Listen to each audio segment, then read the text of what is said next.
Hello everyone, welcome back to my channel knowledge में। इस video में हम लोग बात करने वाले हैं जैनिज्म की। पिछली वीडियो में मैंने लेटर वैदिक पीरियड डिस्कस किया था, जिसकी की टाइमलाइन थी 1000 बीसी से 600 बीसी के आसपास की। चलिए वीडियो को शुरू करते हैं। शुरुआत करते हैं कि क्या रीजंस थे, क्या कॉजेज़ थे कि 6 सेंचुरी बीसी में काफ़ी सारे रिलीजियस सेक्ट्स जो हैं वो सामने आते हैं। तो ऐसा अनुमान लगाया गया है कि अराउंड 62 रिलीजियस सेक्ट जो थे 6 सेंचुरी बीसी में एग्जिस्ट कर रहे थे। उनमें से जो जैनिज्म और बुद्धिज्म था वो सबसे पोटेंट या प्रोमिनेंट रिलीजियस रिफॉर्म मूवमेंट के तौर पे सामने आते हैं। सबसे प्रोमिनेंट जो दो रिलीजियस सेक्ट रहे हैं वो थे जैनिज्म एंड बुद्धिज्म। ठीक है। जो पोस्ट वैदिक सोसाइटी थी वो 4 वर्णास में डिवाइडेड थी: ब्राह्मण, क्षत्रिय, वैश्य एंड शूद्र। जिसमें कि जो ब्राह्मण्स थे दे इंजॉयड द सुप्रीम पोजीशन, उनकी सबसे सुप्रीम पोजीशन थी सोसाइटी में। तो जो बाकी के तीन थे ब्राह्मण, क्षत्रिय, वैश्य, इनको द्विजा भी बोला जाता था। द्विजा का मतलब होता है twice born, the person who has taken birth twice. तो इसका मतलब ये हुआ कि इन लोगों की एक सेरेमनी होती थी जिसको बोलते थे सेक्रेट थ्रेड सेरेमनी या यज्ञोपवीत या जनेऊ भी बोला जाता है। तो जो फॉर्मर 3 वर्णास थे they were entitled to this sacred thread ceremony. जो शूद्रास थे उनको अलाउड नहीं था जनेऊ पहनना या इस सेरेमनी को परफॉर्म करना। ठीक है। और इसके अलावा जो स्टडी ऑफ वेदास थी वो भी सिर्फ इन्हीं 3 वर्गों को, ब्राह्मण, क्षत्रिय और वैश्य वर्ग को अलाउड थी, शूद्रास को अलाउड नहीं थी। तो ये तो था बैकग्राउंड। तो इसमें भी क्या था कि जो पिछली क्लास थी, जो ब्राह्मण्स थे, उनकी डोमिनेशन बहुत ज़्यादा थी। वो बाकी 3 वर्गों को डोमिनेट करते थे। तो जो क्षत्रिय वर्ग था उन्होंने स्ट्रांगली रिएक्ट किया इस रिचुअलिस्टिक डोमिनेशन जो था उनका, उसके अगेंस्ट। तो उन्होंने जो ब्राह्मण की अथॉरिटी थी उसको डिस्प्यूट किया और उनके हिसाब से जो जन्म के साथ में एक अटैच, जो इम्पोर्टेंस अटैच कर दी जाती है वर्ना सिस्टम में, जन्म के साथ में कि जो जो व्यक्ति है इस वर्ण में पैदा हुआ है तो he has right to do all this ceremonies और वो सबसे सुप्रीम है। तो इस तरह का जो बर्थ के साथ में इम्पोर्टेंस अटैच कर दी गई है वर्ना सिस्टम में, वो इसके खिलाफ थे। तो इसके अगेंस्ट उन्होंने काफ़ी सारे प्रोटेस्ट मूवमेंट्स भी किए। तो काफ़ी सारे जो प्रिंसेस थे और जो किंग्स थे उन्होंने प्रोटेस्ट किया। इवन जो गौतम बुद्धा और स्वामी महावीर थे उन लोगों ने भी जो ब्राह्मण्स थे उनकी अथॉरिटी को डिस्प्यूट किया। और ये लोग क्षत्रिय वर्ग को ही बिलोंग करते थे, क्षत्रिय जो वर्ण था उसको बिलोंग करते थे। ठीक है। तो इसके अलावा और क्या रीजंस थे कि हमें एक कि लोगों को एक नए धर्म की ज़रूरत पड़ रही थी या लोग जो है वो चेंज चाह रहे थे। तो उस टाइम पे जो एग्रीकल्चरल इकोनॉमी थी वो इम्प्रूव हो रही थी, वो और डेवलप हो रही थी। रीज़न इसका क्या था कि जो आयरन था उसकी खोज हो चुकी थी। लोगों को आयरन के बारे में पता चलता है 1200 बीसी से लेकर 600 बीसी के आसपास में लगभग सब जगह पर आयरन के बारे में लोगों को पता चल गया था। तो अलग अलग स्थान पे जो आयरन का यूज़ है वो अलग अलग तरीके से हमको देखने को मिलता है। जैसे कि गांधारा रीजन में जब हम लोग बात करते हैं तो वहाँ पर 900 बीसी 800 बीसी के आसपास जो है हमें आयरन के इम्प्लीमेंट्स मिले हैं। अगर यूपी वगैरह की बात करें तो वहाँ पर भी 600 से 700 के बीच में जो आयरन इम्प्लीमेंट्स थे वो हमें मिले हैं। तो 6 सेंचुरी बीसी की कुछ ये कंडीशन थी कि जो आयरन का प्लाव शेयर था, जो हल होता है, वो लोग यूज़ करने लगे थे। और जो बुलक्स थे उनको यूज़ किया जाता था इसके खेत की जो जुताई थी उसके पर्पस के लिए। तो जो एनिमल हस्बेंड्री थी वो बहुत ही इम्पॉर्टेंट रोल प्ले करने वाला था एग्रीकल्चरल इकोनॉमी के डेवलप होने में। लेकिन उस टाइम पे क्या था, जो ब्राह्मण्स थे या फिर जो उस टाइम की सोसाइटी की बात करें तो एनिमल सेक्रीफाइसेस जो थे वो एक लार्ज एक्सटेंट पे हुआ करते थे, काफ़ी सारे सेक्रीफाइसेस हुआ करते थे। तो जिसके कारण जो एनिमल हस्बेंड्री थी वो वीक पड़ रही थी। जो कैटल वेल्थ थी वो धीरे धीरे कम होती जा रही थी। और जो कैटल वेल्थ थी अगर वो अच्छी नहीं होगी तो जो एग्रीकल्चरल इकोनॉमी होगी वो कैसे फ्लरिश करेगी। तो जिसके कारण लोग चाहते थे कि ये जो सेक्रीफाइसेस हैं एनिमल्स के ये बंद हो जाए। और इसीलिए लोग जो है, एक और रीज़न था कि वो दूसरे धर्म की तलाश में था या उनका जो रुझान था वो दूसरे धर्मों की तरफ बढ़ रहा था या वो इन्वेंट कर रहे थे दूसरे रिलीजन्स को। ठीक है। एक और रीज़न क्या था कि जो ट्रेड और कॉमर्स था वो उस टाइम पर थोड़ा और डेवलप होने लगा था। ईस्टर्न पार्ट जो इंडिया का है वहाँ पर काफ़ी सारे नए शहर बन चुके, काफ़ी सारे जो नए शहर थे वो इमर्ज हो चुके थे, जैसे कि कौशाम्बी, कुशीनगर, बनारस, वैशाली। तो ये सारे सारे जो नए शहर थे, इन सारे नए शहरों में जो आर्टिशंस थे और जो ट्रेडर्स थे, उन लोगों ने क्वाइंस यूज करना शुरू किया। जो उन शहरों में ये लोग थे, तो पहली बार जो पंच मार्क कॉइन्स थे वो यूज़ किए गए। ठीक है, कहाँ पर पहली बार यूज़ किए गए हैं? ईस्टर्न यूपी एंड बिहार में। इस पे एक क्वेश्चन भी यूपीएससी में पहले पूछा गया है कि कि जो पंच मार्क सिल्वर कॉइन थे वो किस टाइम पर आते हैं। तो 6 सेंचुरी BC, 5 सेंचुरी BC के 6 सेंचुरी BC के आसपास में पंच मार्क सिल्वर कॉइन्स जो हैं वो यूज़ होने लगे थे ईस्टर्न यूपी और बिहार में। तो जब कॉइन्स सर्कुलेट होने लगे तो इसके कारण जो ट्रेड और कॉमर्स था वो भी आगे बढ़ने लगा, और जो वैश्यास थे उनकी इम्पोर्टेंस भी सोसाइटी में और स्ट्रांग होने लगी और मजबूत होने लगी। तो इसके कारण क्या हुआ, जो वैश्यास थे उनको अपने अपनी जो पोजीशन थी वर्ना सिस्टम में वो थोड़ी स्ट्रांग करनी थी, इम्प्रूव करनी थी। So they were also looking for a new religion. इसके अलावा क्या था, जो मर्चेंट्स थे, जो व्यापारी लोग थे, उनको सेठीज बोला जाता था। They also made handsome gift to Buddha and its disciple. Reason क्या था इसके पीछे? तो इसके पीछे तीन इंपॉर्टेंट रीज़न थे कि उन्होंने बुद्धा और हिज उनके जो शिष्य थे उनको डोनेशन क्यों दिया। तो सबसे पहले तो जो जो बुद्धिज़्म था या जो जैनिज़्म था, उन लोगों ने जो एग्जिस्टिंग वर्ना सिस्टम था उसको उसको इम्पोर्टेंस नहीं दी ज़्यादा। ठीक है। दूसरा जो था, उन्होंने नॉन वायलेंस के बारे में पढ़ाया। नॉन वायलेंस से क्या होगा, जो वॉर होंगे वो कम होंगे, जो राज्य हैं आपस में उनके बीच में पीस इस्टेब्लिश होगी। तो जब शांति होगी तो ट्रेड जो है वो एक राज्य से दूसरे राज्य के बीच में होगा, और जो ट्रेड रिलेशंस हैं वो स्ट्रांग होंगे, जिससे इकोनॉमी स्ट्रांग होगी। तो ये भी एक रीज़न था कि वो चाहते थे कि ये जो नॉन वायलेंस वाली फिलॉसफी है ये और आगे बढ़े, ताकि ट्रेड और कॉमर्स जो है वो और फल फूल सके। तीसरा रीज़न ये था कि जो ब्रह्मैनिकल लॉ बुक्स थी जैसे कि धर्मसूत्रा, दे डिक्राइड लेंडिंग मनी। इसका मतलब क्या हुआ कि उन्होंने कंडेम किया जो लोन देना था, लोन से जो इंटरेस्ट अर्न करते थे, जो ब्याज अर्न करते थे, उस चीज़ की इन्होंने निंदा की। और जो व्यक्ति वो ब्याज लेता था तो उसकी भी उन्होंने निंदा की, और इस कारण जो वैश्यास थे उनको बहुत ही घृणित निगाहों से देखा जाता था, और वो इस चीज़ को ख़त्म करना चाहते थे। वो भी अपनी जो स्थिति है, जो अपनी पोजीशन है सोसाइटी में, वो इम्प्रूव करना चाहते थे। तो इन तीन रीजंस के कारण जो नया रिलीजन था या जो नए रिलीजन्स थे उनके प्रति लोगों का जो रुझान था वो बढ़ रहा था। ये जो पहले के रीति रिवाज वाले जो धर्म था, जो सनातन धर्म था, उसकी तरफ से दूसरे धर्मों की तरफ जो इनका रुझान था वो बढ़ रहा था इन रीजंस के कारण। अब अगर जैनिज्म की बात करें तो जैनिज्म जो था, उस जैन धर्म के जो फाउंडर थे या ओरिजिनेटर थे, उनका नाम था ऋषभ देव। उनको आदिनाथ भी बुलाया जाता है, और वो पहले तीर्थंकर या फर्स्ट तीर्थंकर जो थे जैनिज्म के।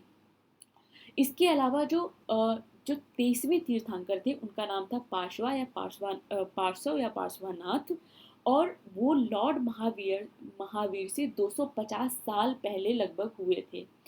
तो उनके बारे में भी कभी कभी यूपीएससी में या यूपीपीएससी में क्वेश्चन पूछ लिया जाता है।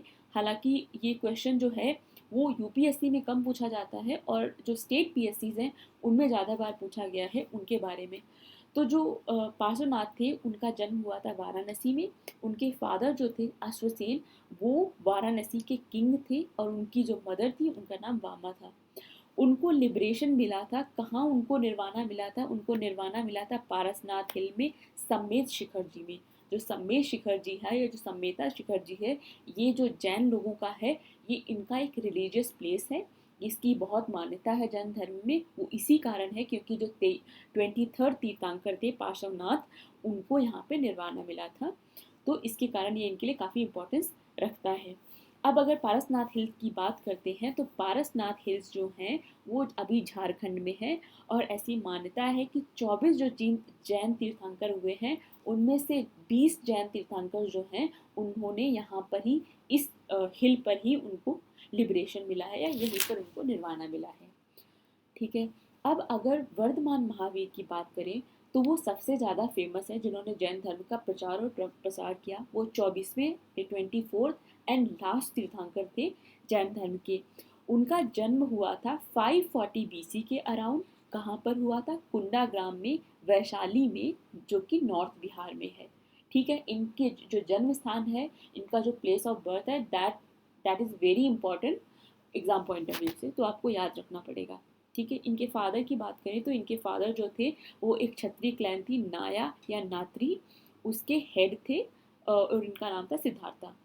उनकी जो मदर थी त्रिशाला, वो एक लिच्छवी प्रिंसेस थी, और जो लिच्छवी चीफ चेतका थे ये उनकी बहन थी। ठीक है, ऐसा एक बार क्वेश्चन पूछ लिया गया था यूपीपीएससी में, या यूपीएससी में शायद पूछा गया था कि उनकी जो जो चीफ चेतका थे ये उनकी डॉटर थी त्रिशाला। तो उनकी डॉटर नहीं थी, उनकी सिस्टर थी त्रिशाला। ठीक है, इनकी डॉटर जो थी, जो महावीर स्वामी की डॉटर थी, एक उनकी बेटी थी जिसका नाम था प्रियदर्शना, कहीं कहीं पर इनका नाम प्रियदर्शिका भी मेंशन है।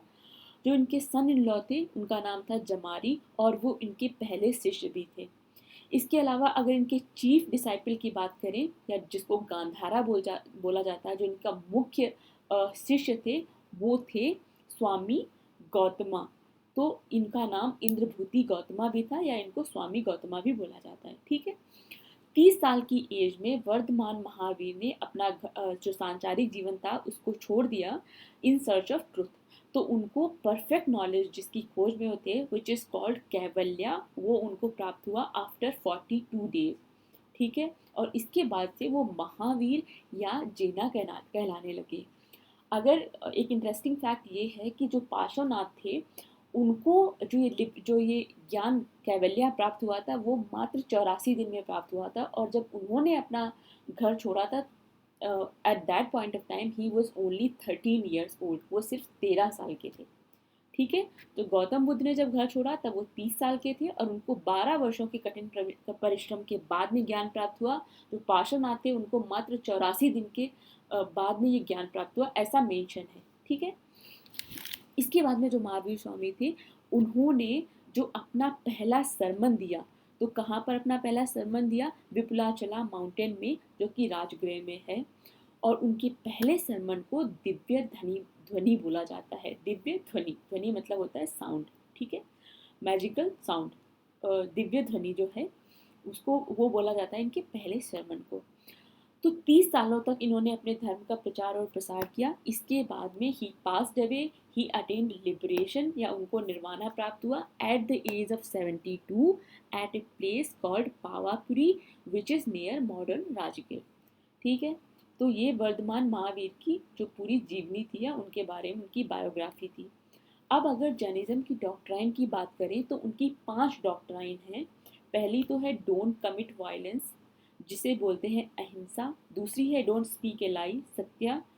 डोंट स्टील, अस्तेय। Don't acquire property, which is called अपरिग्रह। पांचवा है ऑब्जर्व कॉन्टिनेंस, जिसे कि कहते हैं ब्रह्मचर्य। और जो बाकी के चार, जो ऊपर वाली 4 डॉक्ट्राइन है, ये जैन धर्म में पहले से थी। जो पांचवी है ब्रह्मचर्य वाली, that was added by Mahavir स्वामी।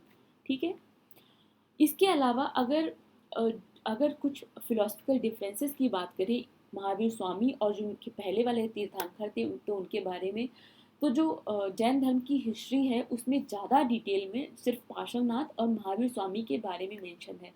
तो जो पार्श्वनाथ थे उनके हिसाब से जो व्यक्ति है, मतलब a person has to cover upper and lower portion of body. लेकिन महावीर ने बोला, महावीर स्वामी के according the person has to discard altogether, कि कुछ भी वस्त्र धारण करने की ज़रूरत नहीं है। ठीक है, इसी थ्योरी के बेसिस पर, इसी अकाउंट पे बाद में जो जैनिज्म है वो 2 सेक्स में डिवाइड होता है, श्वेतांबर एंड दिगंबर। श्वेतांबर मतलब होता है वाइट क्लैड, जो कि सफ़ेद कपड़े पहनता है। दिगंबर मतलब स्काई क्लैड, जो न्यूड या फिर जो जिनके लिए जो कोई भी कपड़े नहीं पहनते हैं, और जिनके लिए जो आसमान है that is only their clad और देयर कपड़ा, तो उनको दिगंबर बोला गया। यहाँ पर मैंने महाव्रता और अनुव्रता बोला है। एक बार ये कहीं पे क्वेश्चन पूछा गया है कि महाव्रता और अनुव्रता किससे रिलेटेड है, तो महाव्रता जो है वो पहले जो मैंने आपको 5 डॉक्ट्राइन बताई थी उनको महाव्रता बोला जाता है। लेकिन एक नॉर्मल इंसान जो है, एक सांसारिक जीवन में रहने वाला इंसान जो है, उसके लिए बहुत डिफ़िकल्ट होता है पाँचों ये जो फिलॉसफी डॉक्ट्राइन्स है इनको फॉलो करना। तो उसके लिए थोड़ा सा लीनियंट वर्जन जो है उसको अनुव्रता बोला गया। तो ये डिफरेंस है महाव्रता अनुव्रता के बीच में, ठीक है। चलिए आगे बढ़ते हैं। अब अगर इनकी थोड़ी फिलॉसफी के बारे में बात करें तो क्या जो जैनिज्म है इनके अकॉर्डिंग गॉड एग्जिस्ट करता है? हाँ, गॉड एग्जिस्ट करता है, लेकिन जो है वो सुप्रीम नहीं है। सुप्रीम जो पोजीशन रखता है वो जिन्ना है। तो जो गॉड है ही फॉल्स बिलो जिन्ना, जो सुप्रीम पावर है वो जिन्ना है, ठीक है। इसके अलावा अगर क्या जैनिज्म जो है, क्या महावीर स्वामी वर्णा सिस्टम में बिलीव करते थे? यस। उनके हिसाब से जो व्यक्ति है, the person takes birth in lower varna because of sins of previous birth, कि पिछले जन्म में जो उन्होंने काम किए थे, जो उन्होंने अपराध किए थे, जो सिन किया कमिट किए हैं, उनके कारण लोअर जो वर्णा है उसमें व्यक्ति का जन्म होता है। और जो नीचे इसके अलावा उन्होंने आगे ऐड किया कि जो लोअर वर्णा के मेंबर्स हैं उनको भी लिबरेशन या निर्वाणा प्राप्त हो सकता है by living that kind of life, by living a pure and meritorious life, ठीक है। इसके अलावा अगर बात करें कि निर्वाणा क्या है, निर्वाणा का मतलब होता है लिबरेशन ऑफ सोल फ्रॉम संसारा। संसार से जो सोल होती है उसका लिबरेट हो जाना, मतलब जीवन मरण की जो साइकिल है इससे मुक्त हो जाना इज कॉल्ड निर्वाणा। इसके बाद में उन्होंने बोला कि जो रिचुअल्स हैं they are not necessary to attain nirvana, कि निर्वाणा प्राप्त करने के लिए आपको क्रिया कर्म रीति रिवाज फॉलो करने की ज़रूरत नहीं है। अगर जैनिज्म की 3 जेम्स की बात करें तो वो 3 जेम्स हैं right faith, right knowledge and right action. सम्यक दर्शन, सम्यक ज्ञाना एंड सम्यक चरिता, ठीक है। ये 3 जेम्स या 3 रत्न हैं जैनिज्म के। एक इम्पॉर्टेंट पॉइंट मैंने ऐड किया है कि जो जैन धर्म है, जो जैन लोग होते हैं, उनका सबसे इम्पॉर्टेंट फेस्टिवल क्या होता है? तो उनका एक एनुअल फेस्टिवल होता है जिसको बोलते हैं पर्युषाना। ये हर साल मनाया जाता है और ये जो होता है इस टाइम पे इनकी जो आस्था और विश्वास है ये और बढ़ जाता है और बहुत ही कठिन तरीके से ये लोग अपना ये जो फेस्टिवल है वो सेलिब्रेट करते हैं। तो उसका नाम है पर्युषाना, ओके। चलिए आगे बढ़ते हैं। अब जैनिज्म ने क्या कंट्रीब्यूशन किया है? तो सबसे पहले तो जैनिज्म जो है उसको क्रेडिट जाता है कि बहुत सारी लैंग्वेजेस और लिटरेचर की ग्रोथ जो हुई है वो जैन धर्म के कारण हुई है। कैसे हुई है? तो जो जैन धर्म था उन्होंने जो वर्णा सिस्टम में जो रिचुअल्स होते थे वैदिक रिलीजन में, और जो वर्णा सिस्टम की इविल्स थी, जो बुराइयां थी, उनको दूर करने की कोशिश की।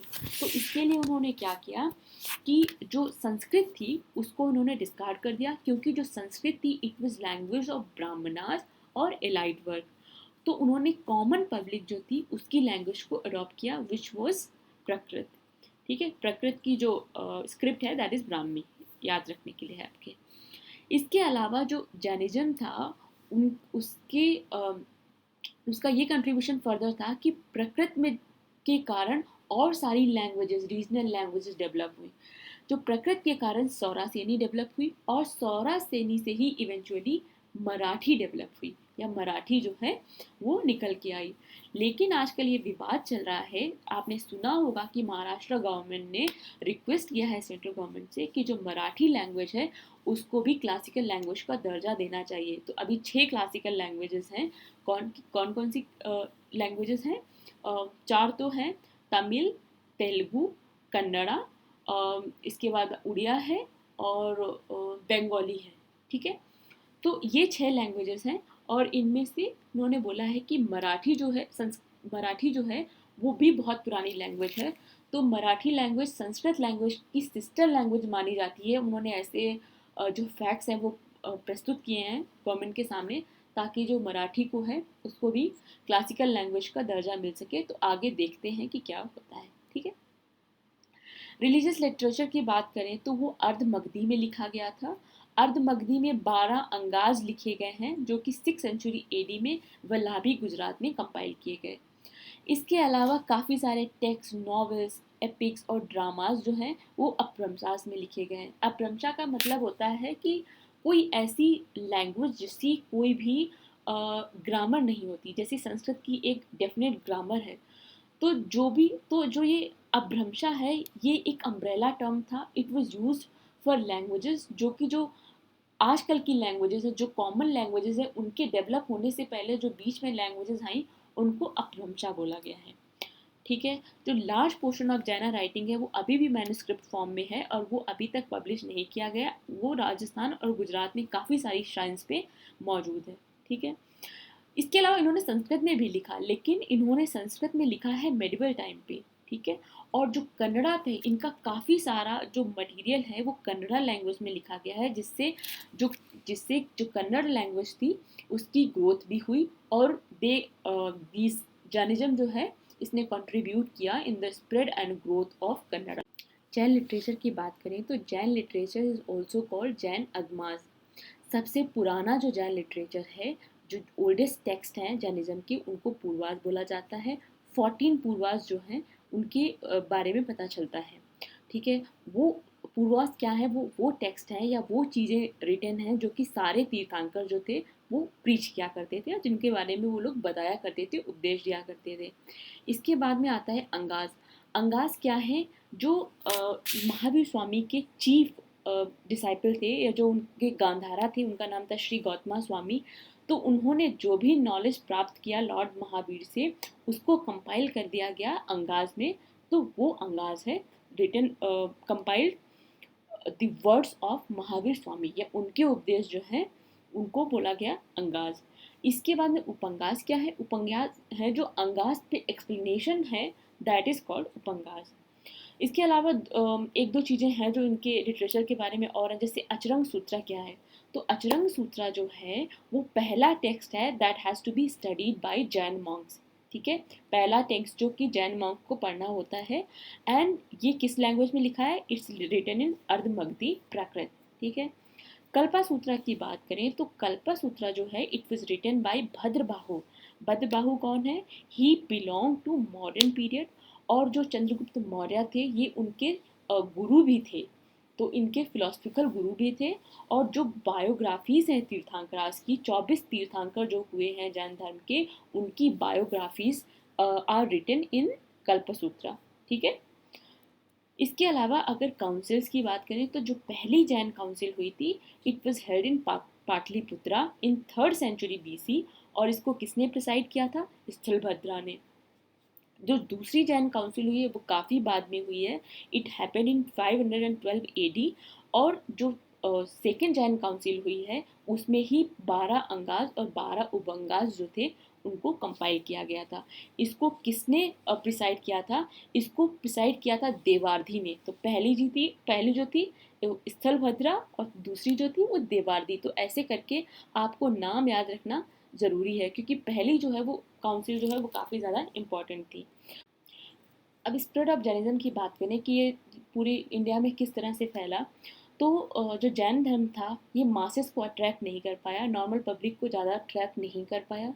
इसका रीज़न ये था कि इन्होंने कम्प्लीटली अपने आप को जो ब्रह्मैनिकल रिलीजन था उससे अलग नहीं किया, उससे कम्प्लीटली मार्क नहीं किया।